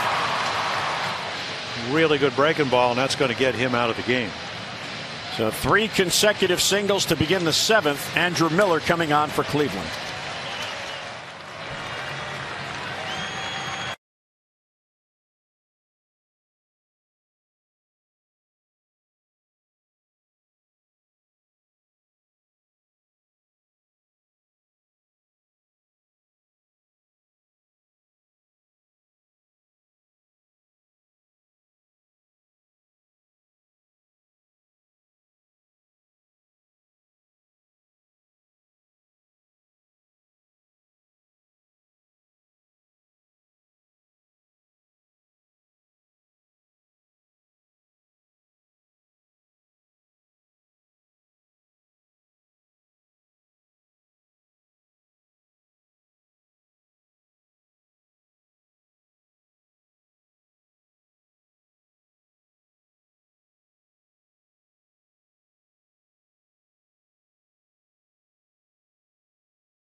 Well, pitch in 6 innings with the bases loaded, as you can see on the bottom. 95 pitches.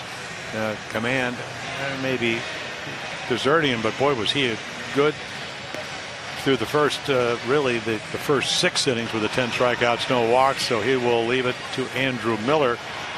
And again, hard throwing lefty. I mean, fastball, slider, any count. And the slider at different speeds. And see, actually, that's kind of strange. Lefties hitting him better than righties. Did give up some runs, 5 runs against the Dodgers when they came to Cleveland. But again, one of the tougher guys to hit. And Joey Rickards going to pinch hit for Kim. Trumbo, Mancini, and Scope third to first. Nobody out. Orioles down by 3, have the go-ahead run at the plate. And of course, what Andrew Miller's about with the 51 strikeouts in 35 2/3 innings. Popped up, slicing towards the grandstand. And that is, in fact, in the crowd out of play. So he doesn't throw as hard as Chris Sale, but he's similar at 6'7". They both have great sliders. They'll both throw them in any count. Sale has a great changeup. Miller doesn't. So Carlos Carrasco, it is in the hand of their bullpen, which is the best in baseball. Miller has had back-to-back scoreless appearances since allowing the 4 runs to the Dodgers. Ground ball towards third. Ramirez will come home. Out there, throw back to first, not in time. So Ramirez cuts off the run. Now 1 down. Yeah, it's very hard to double up Joey Rickard. Probably had a better chance 5-4 to 3, but he says, okay, I'll just cut the run off. He doesn't even hesitate. And then Perez with trying to throw out Rickard, but he scampers down there to keep him loaded. So a nice pitch by Andrew Miller right on the fist of Joey Rickard. Here's Caleb Joseph, who is 0 for 2. He has struck out and flied out to left. Caleb has seen Miller just twice. He is 0 for 2 against him. Bounce foul. Well, he didn't give up a run, in his first 18 appearances. Got all the way to May 15th, where he gave up a run against Tampa Bay, inning and 2/3 inning. So he pitched more than 1 inning in that game.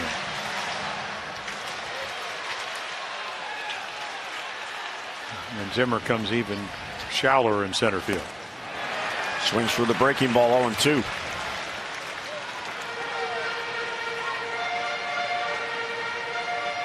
Well, again, the break is different. I mean, he can throw some, start him outside. He'll throw one that you think is going to be on the plate, and it can almost hit your back foot. So the famous back foot slider that Ron Guidry had, Sparky Lyle, Mickey Lolich, Steve Carlton. And see, that one stayed outside. But again, sometimes he'll throw it off the plate and he'll backdoor it. But at 6 and 7, and he was talking today, he went to the slide step. You can see there's hardly any leg kick. And he said what it does is it times up everything. At 6-7, had all kinds of problems when he first came up, syncing up his windup. So he simplified it and became one of the dominant relievers in baseball. On the check swing, he's called out.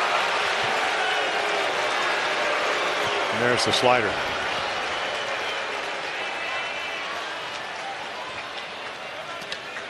That's a big out for Miller. Well, this is what first base umpire, and you can see how far out the bat head went. He was trying to hold up, and Ruben Tejada's going to come in as going to the bench here in the 7th.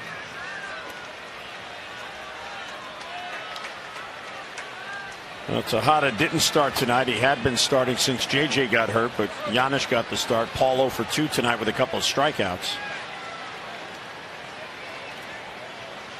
Tejada is 1 for 9 on the homestand. And he has never faced Andrew Miller. So it was bases loaded, nobody down. Now bases loaded with 2 down. And the O's have yet to score. Breaking ball for a strike on 1. Well, that's why they gave up 4 players to get him. The Yankees, the Orioles traded for him. As you take a look, here's another slider, and that's the back door. And unable to sign him, he went to the Yankees, had a year and a half of great play. They traded him to the Indians for 4 players. And they helped the Indians to get to the postseason. And of course, everybody talking about Terry Francona saying, well, you don't have to use them in the 8th inning. You can use them in the 5th or the 6th. And that's how they got all the way to Game 7. Use them wherever the rally is to extinguish the rally. Because you do have a closer. Their closer, and not that he couldn't close, but Cody Allen is the closer here on the Indians. Ooh. Wow. Don't know about that pitch.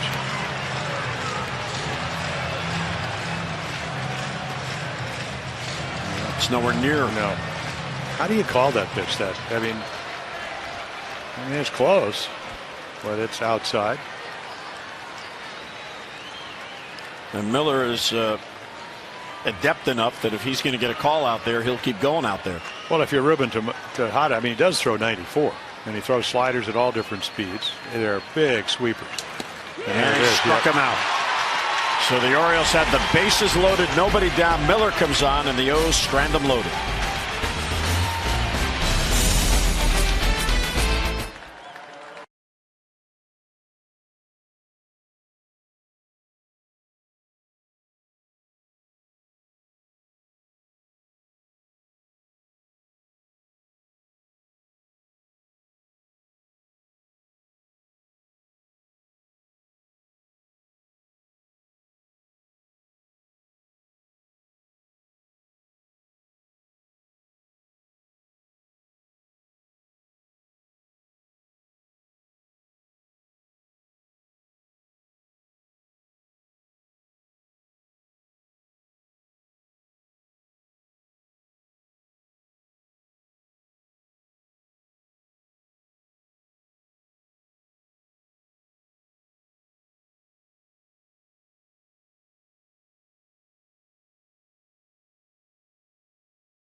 through the 16th right here at Oriole Park, and for each game, fans are encouraged to bring any non-perishable food item or cash donation to the park to benefit the Maryland Food Bank as part of the 31st annual Orioles Reach Food and Funds Drive presented by Masson and WJZ TV. For tickets, visit Orioles.com or 888-848-BIRD.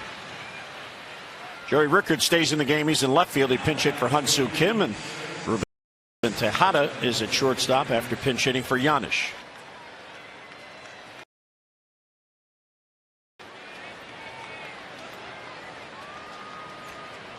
So Donnie Hart has faced 4 batters, retired all 4. Here's Jose Ramirez. And that's called a ball.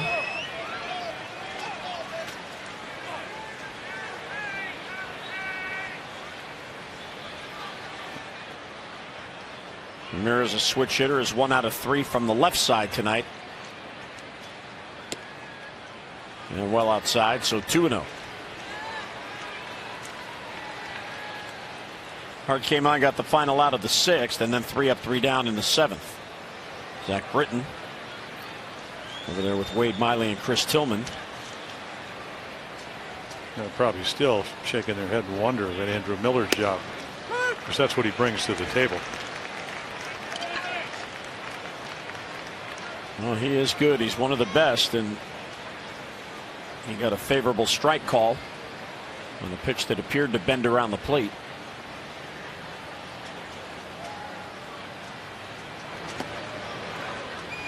Ball 3. Yeah, and then you got Ramirez now. They're going to come back, and of course, he doesn't matter what side of the plate he hits from. More home runs left-handed, 8 of the 11, but over 300 both sides.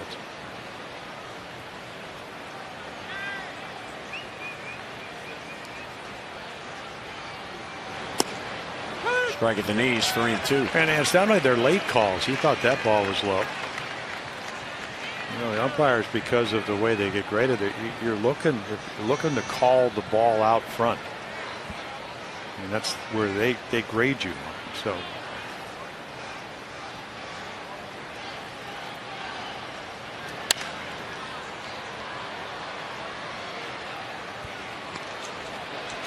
So with that grading system, what happens?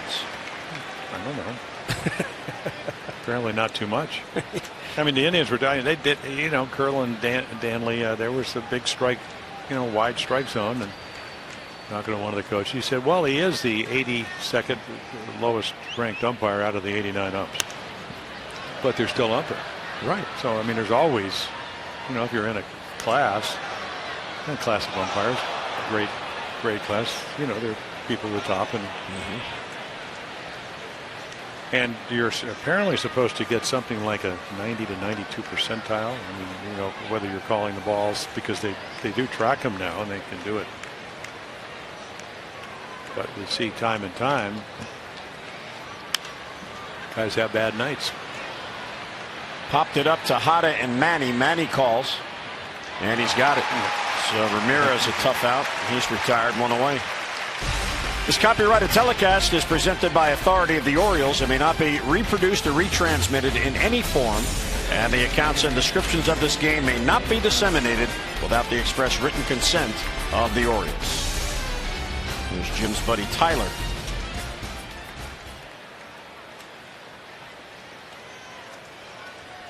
There's no one getting loose, by the way, behind Donnie Hart.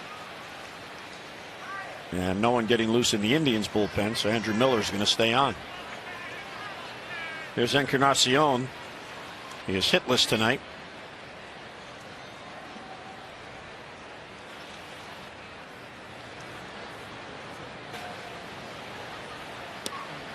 Strike on the corner.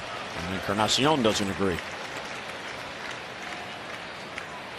There have been a lot of looks back at Blackney by both sides tonight. So that gives you an indication that it may be a little bit of a floating zone.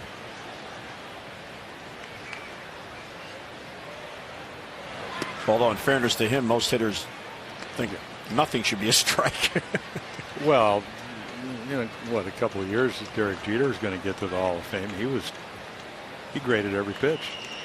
Willie Randolph did it. Pedroia does it. Yep. Well, he does it Not to Derrick's. Thing was, most umpires say probably Derrick was right. Because number 2 didn't do a whole lot of things wrong. Remember George Foster? Hit over 50 home runs. He would actually walk across the plate and look at the outside corner, and umpires didn't seem to mind. Yeah, I read something also. Having a mind blank here. Country western singer. Oh yeah, Joe West. Just what? 5,000 games. Yeah. Congratulations. That's a lot of games. He umpired his first major league game when he was 23 years old. That is a real early call up to the big leagues for an umpire.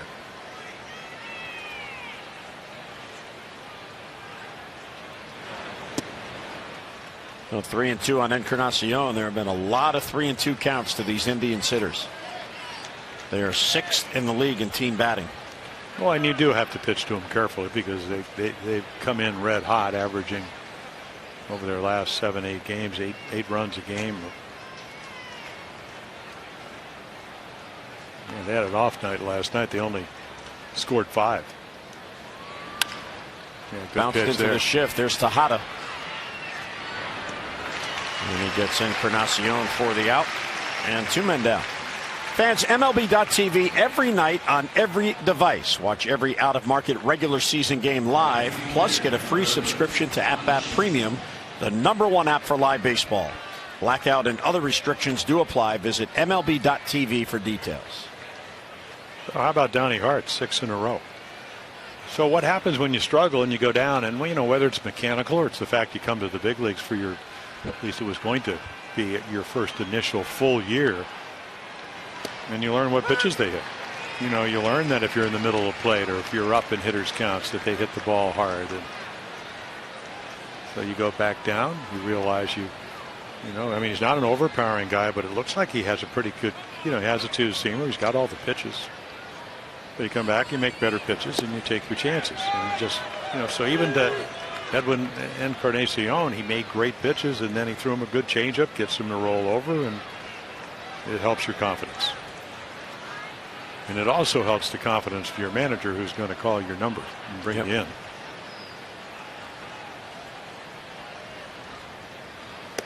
Yeah, the other day when Buck was asked about the turnstile, all the transactions and the relievers coming and going, he said, we don't want to do it, but somebody's got to get the job done. And if you get the job done, you're going to stay.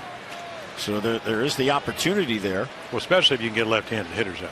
And we saw the great battles that Donnie Hart had with David Ortiz last year, who, at age 40 had about as good a year as you can ever have. What about 128 home runs? I think he hit 36 home runs, something like 100 RBIs. But again, legendary when you play a team like the Red Sox 19 times. So he was able to, in clutch situations, really control his composure and his stuff. So 2-out walk. And the first base runner allowed by Donnie Hart. Miguel Castro, who won last night's game, faced 2 batters. And here's what we're talking about, Jim. The Orioles have already made 98 different transactions, many involving the bullpen. 227 they're on pace for. And look at Norfolk. Every time the Orioles make a move, it affects the Tides, or almost every move. 139 already. They're on pace for 274. That would shatter the most transactions they've ever had in a season. And Bowie a little bit behind, but when Bowie is affected, it's when someone from Norfolk comes up and someone has to go from Bowie to Norfolk to take the place. So there's a domino effect in the system. It sometimes even goes down and affects Frederick, because if somebody leaves Bowie, they may have to send somebody there.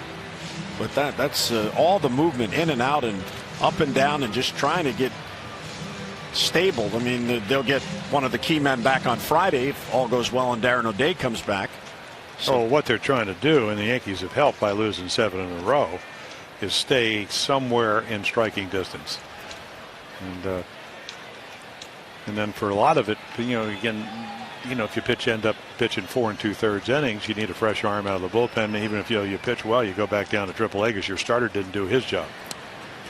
So straighten out the starter's mess, and then a lot of things will fall into place. So when Darren comes back on Friday, somebody will have to go. And then when Zach comes back, probably the first week of July, he's now on the 60-day DL, so he cannot come back until the 4th of July. He's going to head down to Delmarva, hang out with his brother Buck, who is the Shorebirds hitting coach.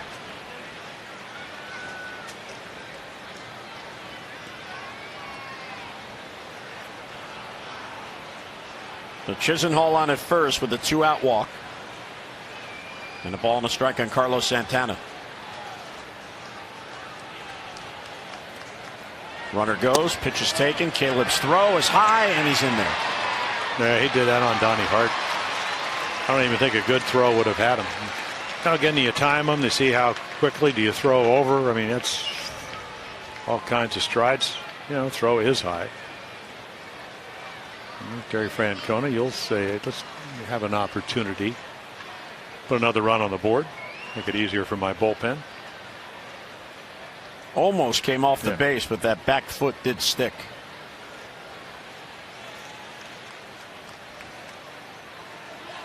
Santana took it all the way. Chisenhall gets in the scoring position.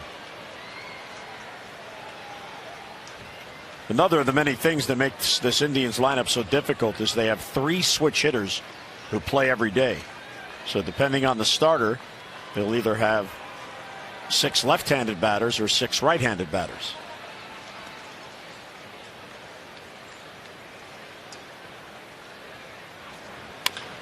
There's a bouncer to Manny at third. And he guns at the first to get Santana. So Donnie Hart works around the 2-out walk. Head to the bottom of the 8th. Birds down by 3.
And as cute as she is, she should be on the Jumbotron. Well, maybe it's just the rally dance. Well, you know what, 37. Won't be easy against Andrew Miller. 3.7 runs will be closer to 4. That's what the Orioles need. Donnie Hart talking with Zach. It's not a bad guy to go to. No. Here's Craig Gentry to pinch hit for Seth Smith to get a righty up there. Gentry just rejoined the team yesterday from AAA. Strike at the knees, 0-1.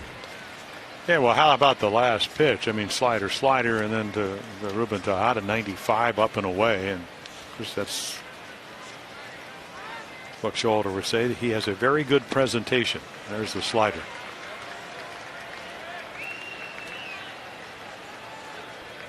So how about, I mean, 51 strikeouts at least coming in 35 2/3, only 8 walks.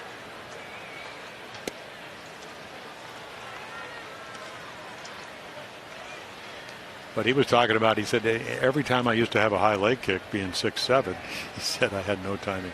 And, you know, he came up again, was a starting pitcher.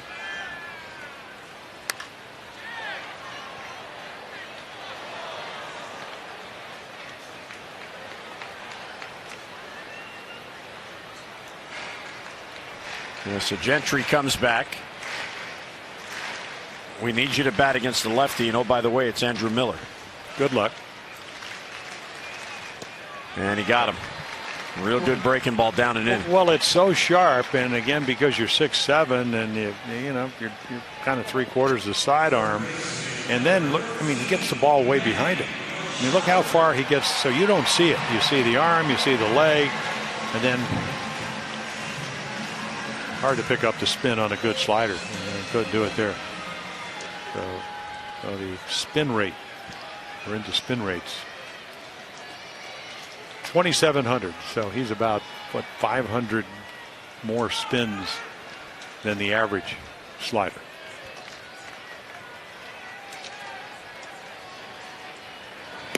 Manny is 0 for 3, and he falls behind 0-1. He goes, that wasn't a strike. I'm not even going to think about it. Doesn't make any difference. It's already a done deal.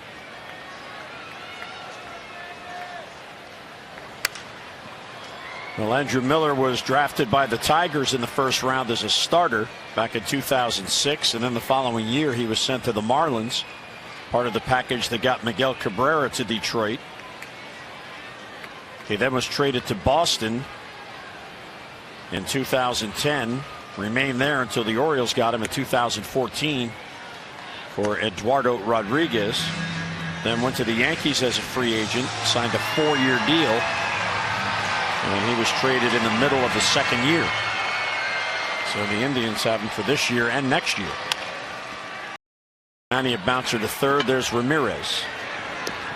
2 down in the Oriole eighth. Yeah, and he again, it wasn't an easy play, but he just took his time. Didn't get a short hop.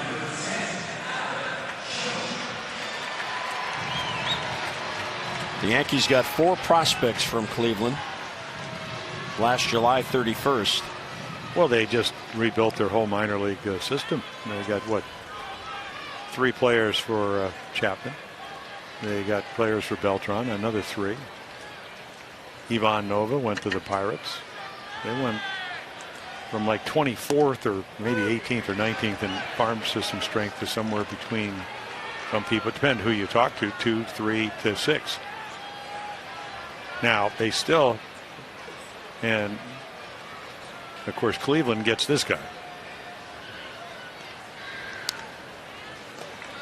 So prospects, that's exactly what they are. I mean, they're really suspects till they become major league players, and they got a guy that can help them win. Last year, get them to the series. This year, that's important. He helped the Orioles get to the ALCS. And about that trade, the Red Sox, as Adam hits it wide at first, Miller was late getting over. The race is on, but Miller beats him. That he may have been traded to Detroit, and the Orioles eventually played the Tigers in the division round in that playoffs. Orioles go 3 up, 3 down in the 8th.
I'm just kind of bringing out of clear air.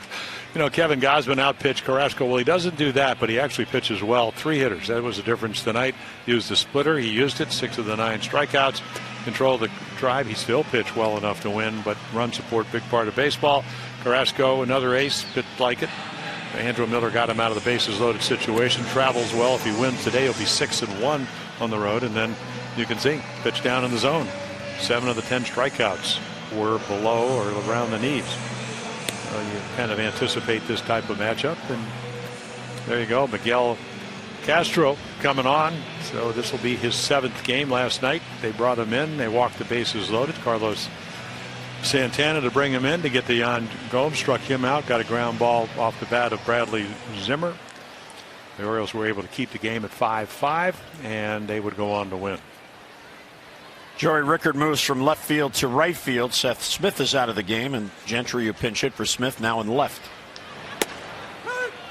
And there's an off-speed pitch on the corner, so the trend from last night continues. Yeah, and they're not great. I mean, that was a get-me-over slider, and I suppose if he pitches a lot, they'll look for it. But you're